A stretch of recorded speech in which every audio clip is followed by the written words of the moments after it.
Inosperma adequatum ou Jurana et Inosperma vinasum. Vous avez les noms traduits sous chaque nom latin. Alors, pourquoi deux exemplaires sur une vidéo? Alors, toutes les récoltes, jusqu'à nos jours, étaient nommées Jurana ou Adequatum. Mais récemment, en Italie, on a découvert qu'il existait un sosie, on l'a découvert par la génétique. Il s'agit d'Inosperma vinasum ou l'inocibe vineux. On ne peut visuellement les détacher l'un de l'autre, si ce n'est que vinasum serait plus robuste, un peu plus massif. Il n'y a que la mesure des spores, dans un premier temps, qui peut le faire. Vinasum a des spores plus larges, pouvant aller jusqu'à 6,9 microns. Voilà pourquoi je vous nomme deux champignons sur une seule vidéo, et on ne peut pas les...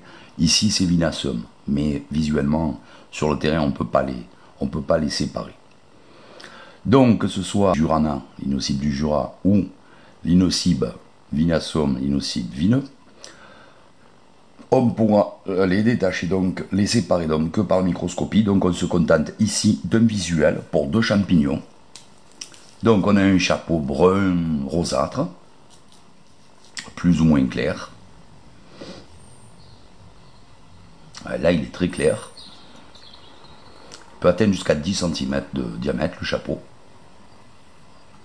Alors les deux espèces ne sont pas classées comestibles, comme tous les inocibles d'ailleurs. Le pied à la base est rosâtre, on le voit ici,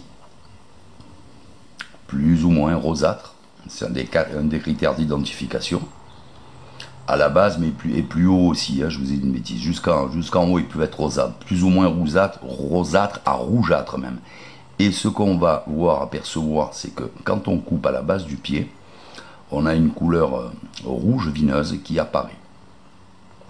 Voilà un critère d'identification là qui est très bon par contre.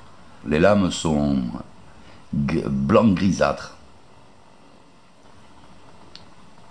blanche grisâtre.